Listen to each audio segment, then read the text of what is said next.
ఈరోజు హైదరాబాద్లో నవ తెలంగాణ దినపత్రిక 10వ వార్షికోత్సవ సందర్భంగా తెలంగాణ సీఎం రేవంత్ రెడ్డి గారు ముఖ్య అతిథిగా పాల్గొన్నారు.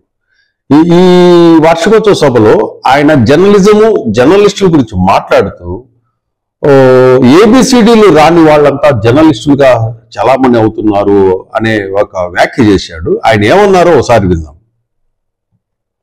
పాత్రికేయ మిత్రులకు నేను విజ్ఞప్తి చేస్తున్నాను, మీరు డిఫరెన్షియేట్ చేయండి, వాళ్ళని వేరుగా కూర్చోబెట్టండి. వాళ్ళు మేము ఒక్కటి కాదని ఒక భావాన్ని ప్రజలకు కల్పించాల్సిన అవసరం ఉంది. ఈరోజు media, social media, digital media, ఎవడు పడితే వాడికి మొత్తం పెన్ను పేపర్ ఇస్తే అన్నాలు మొత్తం రాయలేడు, ఏబిసిడి మొత్తం రాయలేడు. వాడు కూడా నేను జర్నలిస్ట్ అంటాడు. ఏం జర్నలిస్ట్ అంటే నేను సోషల్ మీడియా జర్నలిస్ట్ అంటాడు.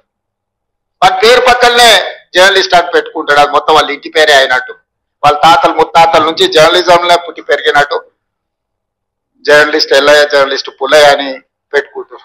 వాడు ఎప్పుడైనా జర్నలిజం స్కూల్లోనే చదివినా లేకపోతే ఓనమాలు మొత్తం అన్ని వస్తాయంటే ఆ రెండు రావు. జర్నలిజం అక్షరం ముక్క కూడా ఒకప్పుడు. ఇది సీఎం రేవంత్ రెడ్డి గారు అన్న మాట. వాస్తవంగా ఎప్పుడైతే డిజిటల్ మీడియా ఎక్కువగా వచ్చిందో, గతంలో ఒక 15 సంవత్సరాల క్రితం వరకు కూడా జర్నలిస్ట్ అంటే కొన్ని పద్ధతులు, కథా వ్యవహారాలు, వాళ్ళు అడిగే ప్రశ్నలు, వాళ్ళు చేసే స్టోరీస్ అన్ని డిఫరెంట్గా ఉండేవి. ఇప్పుడు ప్రతి ఒక్కరూ యూట్యూబ్ ఛానల్స్ పెట్టుకుని కొంతమంది జర్నలిస్టులు అనేసి వాళ్ళు చెప్పటము, అట్లాగే సోషల్ మీడియాకు సంబంధించేసి ఇన్స్టాగ్రామ్లు, ఫేస్బుక్లు, ట్విట్టర్లు పెట్టేసి ఇప్పుడు ట్విట్టర్ను కూడా ఒక మీడియాగా అభివర్ణిస్తూ దానికి సంబంధించిన జర్నలిస్టులను కూడా చెప్పుకునే వాళ్ళు ఉన్నారు. ఇవి ఉద్దేశించి ఆయన ఎవరు పడితే వాళ్ళు జర్నలిస్టుల పేరు చెప్పుకుంటున్నారు, ముందు మీ జర్నలిస్టుల నుంచి వాళ్ళని వేరు చేయండి అనేసి ఆయన చెప్పడం జరిగింది. మామూలుగా జర్నలిస్ట్ అంటే కనుక ఫీల్డ్లో పనిచేసే వాళ్ళు, దినపత్రికల్లో వివిధ ఛానళ్లలో, న్యూస్ ఛానల్స్ లో పనిచేసే వాళ్ళను జర్నలిస్టులు అంటారు. వీటిలో ఫీల్డ్ మీద పనిచేసే వాళ్ళు కొంతమంది అయితే కనుక, ఆఫీసులో పనిచేసే వాళ్ళు, డెస్క్ లో పనిచేసే వాళ్ళు, అట్లాగే ఎలక్ట్రానిక్ మీడియాకి వచ్చేసి వీడియో జర్నలిస్టులు, ఇట్లా వివిధ రకాలుగా వీళ్ళను జర్నలిస్టులకు భావిస్తాం. అంటే ఫీల్డ్ మీద కొంతమంది వర్క్ చేస్తే, కొంతమంది ఆఫీసులో డెస్కుల్లో పనిచేసే వాళ్ళు సబ్ ఎడిటర్స్ కానివ్వండి, ఎడిటర్ కానివ్వండి, ఇతరత్ర వీళ్ళందరూ జర్నలిస్టుల కింద వస్తారు. వీళ్ళు న్యూస్ను మానిటరింగ్ చేస్తూ ఉంటారు. ఫీల్డ్ మీద ఉన్న జర్నలిస్టులు వార్తలు సేకరించి పంపిస్తుంటారు. ఇక్కడ సబ్ ఎడిటర్స్ వాటిని మార్పులు చేర్పులు చేసేసి పబ్లిష్ చేస్తూ ఉంటారు. అట్లాగే టీవీ ఛానల్స్ లో కూడా ఎడిటర్స్ ఉంటారు. ఆ ఎడిటర్స్ సంబంధించి ఆ వార్తకు సంబంధించి ఆ వ్యాఖ్యలు ఏమి జరుగుతుంది, దాంట్లో ఏదన్నా ఇబ్బందికరమైనవి ఉన్నాయా అనేసి అవన్నీ చూసి వాళ్ళు పబ్లిష్ చేస్తారు. వీళ్ళను జర్నలిస్టులుగా భావిస్తారు. ఇప్పుడు కొత్తగా వచ్చే జర్నలిస్టులు ఎవరు పడితే వాళ్ళు కొత్తగా ఫీల్డ్లోకి వచ్చేసేయటము, లోగోస్ పట్టుకోవటము, ఆ లోగోస్ తో సమాజంలో అంతా తిరిగేస్తూ అధికారుల దగ్గరికి వెళ్ళడము, పోలీస్ స్టేషన్లకు వెళ్ళటము, అట్లాగే సినిమా థియేటర్స్ వెళ్ళటము, అట్లా ఈ విధంగా జరుగుతూ ఉంది. ఇప్పుడు రాజకీయ నాయకులు, ఎవరైనా బిజినెస్ మెన్స్ ప్రెస్ మీట్ పెట్టాలంటేనే భయపడే పరిస్థితి నెలకొంది. అంటే వీళ్ళు మెయిన్ స్ట్రీమ్ మీడియాతో పాటు ఈ డిజిటల్ మీడియాకు సంబంధించిన వాళ్ళు, ఫేస్బుక్, ట్విట్టర్కు సంబంధించిన ఛానల్స్ అన్ని కూడా లోగోలు పట్టుకొని వచ్చేస్తున్నాయి. వాళ్ళకి అర్థం కాని పరిస్థితి. ఒక ప్రెస్ మీట్ పెడితే కనుక 250 నుంచి ఒక 400 లోగోలు ప్రెస్ మీట్కి వస్తున్నారు.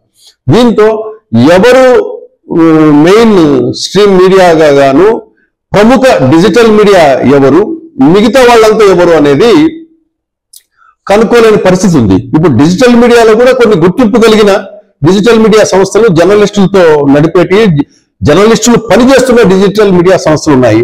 అవి కూడా తీసుకుంటే మనకు ఒక 50 ఛానల్స్ వరకు జర్నలిస్టులుగా వాళ్ళు ఓన్గా నడిపేటి కొన్ని అయితే కనుక, ఏవైతే డిజిటల్ మీడియా ఛానల్స్ ఉన్నాయో వాటిలో జర్నలిస్టులు పనిచేసే వాళ్ళుగా ఉన్నారు. కాబట్టి ఆ జర్నలిస్టులతో ఆ డిజిటల్ మీడియా ఛానల్స్ నడుస్తూ ఉన్నాయి. కానీ ప్రతి డిజిటల్ మీడియాకు సంబంధించిన యూట్యూబ్ ఛానల్స్ అన్ని కూడా అవి నడిపే వాళ్ళు కానీ వాళ్ళు జర్నలిస్టులు కాదు అని చెప్పేసి రేవంత్ రెడ్డి గారు చెప్పిన మాటల్లో అర్థమవుతుంది. ఏదేమైనా కూడా మెయిన్ స్ట్రీమ్ మీడియాతో పాటు డిజిటల్ మీడియాలో ఏవైతే ఒక రెగ్యులర్ గా న్యూస్ ఫాలో అవుతూ జర్నలిస్టులు పెట్టిన ఛానల్స్ కొన్ని, అట్లాగే జర్నలిస్టులు పనిచేస్తున్న ప్రముఖ ఛానల్స్, పనిచేసే ఛానల్స్, ప్రముఖమైన ఛానల్స్ మనం కొన్ని చెప్పుకుందాము. ఒకటి Suman TV, R TV, I dreams, Telugu popular TV, hashtag TV, mark TV, Sindhoor TV, Kiran TV, Charan TV online, journalist Sai, Jaffar talks, daily news, ఇట్లాగా సుమారుగా ఒక 50 ఛానల్స్ వరకు ఉంటాయి. వీటిలో జర్నలిస్టులే పనిచేస్తున్నారు. కొంతమంది జర్నలిస్టులే ఓన్గా నడిపే ఛానల్స్ ఉన్నాయి. కాబట్టి వీటిని ప్రయారిటీగా తీసుకొని మనం ఇంపార్టెన్స్ ఇవ్వచ్చు. మిగతా కొత్తగా ఎవరైతే ఛానల్స్ పెట్టేసి లోగోలు పట్టుకునేసి వస్తున్నారో వాళ్లకు చాలా వరకు వాళ్ళకి ఐడెంటిటీ ఉండదు, గుర్తింపు ఉండదు. కాకపోతే సమాజంలో ఏమవుతుందంటే ఆ లోగోలు చూస్తేనే వాళ్ళంతా జర్నలిస్టులు గాను, అవి టీవీ ఛానల్స్ గాను, లేకపోతే ప్రముఖ డిజిటల్ మీడియా ఛానల్స్ గాను అని భావిస్తారు. ఇదే విషయాన్ని రేవంత్ రెడ్డి గారు చెప్పారు.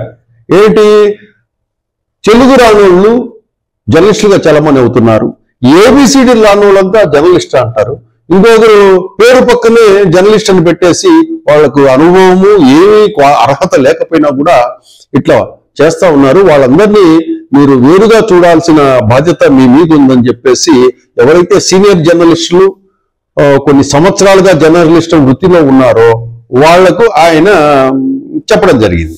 ఏదేమైనా కూడా డిజిటల్ మీడియాలో కొన్ని ప్రముఖమైనవి ఉన్నాయి, రోజు రెగ్యులర్ ఫంక్షన్ చేసే డిజిటల్ మీడియాలు ఉన్నాయి, వాటిని మనం విశ్వసించవచ్చు. అట్లాగే మెయిన్ స్ట్రీమ్ మీడియా ఎవరైతే ఛానల్స్ అండ్ దినపత్రికలు ఉన్నాయో ఆ వాటిలో పనిచేసే వాళ్ళను, ఆ డెస్క్లు, వాటిల్లో పనిచేసే వాళ్ళందరినీ కూడా జర్నలిస్ట్ గానే మనం భావించాలి.